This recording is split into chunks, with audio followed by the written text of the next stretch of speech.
ओम श्री साईनाथ नाथाय नमः। सभी श्रोताओं को मेरा प्रणाम एवं हार्दिक अभिनंदन। मित्रों, बाबा कहते हैं जितना महत्व पूजा पाठ और उपासना का है उतना ही साधना का भी है। हमें उपासना पर ही नहीं साधना पर भी ध्यान और जोर देना चाहिए।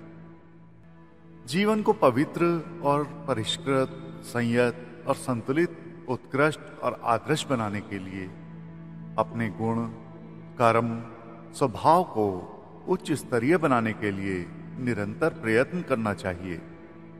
इस प्रयत्न का नाम ही जीवन साधना अथवा साधना है। उपासना पूजा तो निर्धारित समय का क्रियाकलाप पूरा कर लेने पर समाप्त हो जाती है, पर साधना 24 घंटे चलानी पड़ती है। अपने हर विचार और हर क्रिया पर चौकीदार की तरह कड़ी नजर रखनी पड़ती है कि कहीं कुछ अनुचित, अनुपयुक्त तो नहीं हो रहा है। जहां भूल दिखाई दी उसे तुरंत सुधारा, जहां विकार पाया कि तुरंत उसकी चिकित्सा की, जहां पाप देखा तुरंत उससे लड़ पड़े। यही साधना है। जिस प्रकार सीमा रक्षक प्रहरियों को हर घड़ी शत्रु की चालों और घातों का पता लगाने में जूझने के लिए लैस रहना पड़ता है, वैसे ही जीवन संग्राम के हर मौके पर हमें सतर्क और तत्पर रहने की आवश्यकता पड़ती है। इसी तत्परता को साधना कहा जा सकता है। मित्रों, यह सोचना ठीक नहीं कि भजन करने मात्र से पाप कट जाएंगे और ईश्वर प्रसन्न हो जाएंगे। अतएव जीवन को शुद्ध बनाने अथवा कुमार्गमिता से बचने की आवश्यकता नहीं। इसी भ्रमपूर्ण मान्यता ने आध्यात्म के लाभों से हमें वंचित रखा है।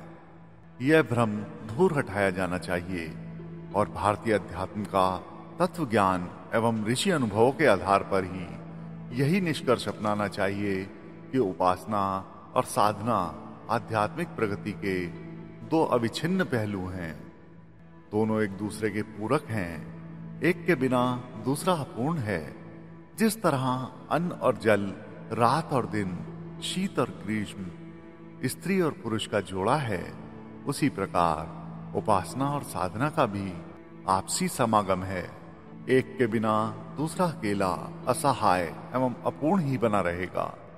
इसलिए दोनों को साथ लेकर आध्यात्म मार्ग पर प्रगतिशील होना ही उचित और आवश्यक है। मित्रों, सच्चे आस्तिक एवं सच्चे ईश्वर भक्त का जीवन क्रम उत्कृष्ट, आदर्शवादी एवं परिष्कृत होना चाहिए। नशा पीने पर मस्ती तो आनी ही चाहिए। भक्ति का भाव सज्जनता और प्रगतिशीलता के रूप में ही दिखना चाहिए। इसलिए हमारा उपासना क्रम नियमित होना चाहिए और उसमें आत्मनिरीक्षण, आत्म सुधार, आत्मनिर्माण एवं आत्म विकास की परिपूर्ण प्रक्रिया जुड़ी ही रहनी चाहिए।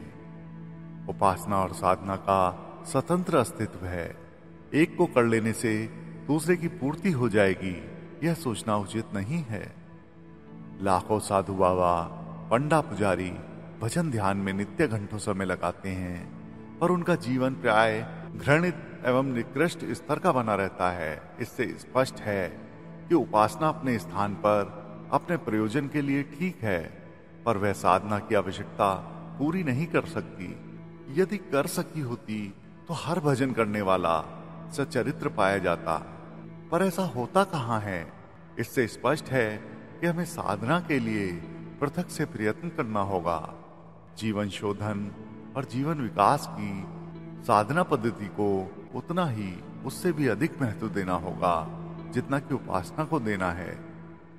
साधना रहित उपासना विडंबना मात्र बनकर रह जाती है, किंतु यदि साधना को सौहार्दपूर्ण बना लिया है, जीवन को उत्कृष्ट बना लिया जाए, तो बिना उपासना के भी आध्यात्म प्रयोजन की पूर्ति हो सकती है। ईश्वर की भावात्मक पूजा की तरह ही सदाचरण द्वारा भी उपासना की जा सकती है। मित्रों, बाबा कहते हैं हम निष्पाप बने, इतना ही पर्याप्त नहीं, बल्कि यह भी आवश्यक है कि अपने कर्म एवं स्वभाव में सद्गुणों का समुचित समावेश करके दिव्य जीवन बनाएं और उसके द्वारा अपना और समस्त समाज का कल्याण करें। व्यक्तित्व को परिष्कृत और विकसित करते हुए भी हम आध्यात्मिक प्रगति के मार्ग पर बढ़ते हैं और पूर्णता का लक्ष्य प्राप्त कर सकने में सफल होते हैं। इसलिए यही सनातन क्रम चला आ रहा है कि हर आध्यात्मिक प्रेमी ईश्वर की उपासना के साथ जीवन को उत्कृष्ट बनाने की भी साधना करे। तो मित्रों, श्री साईं बाबा अमर संदेश में आज बस इतना ही। बाबा सबका भला करें। ओम साईं राम।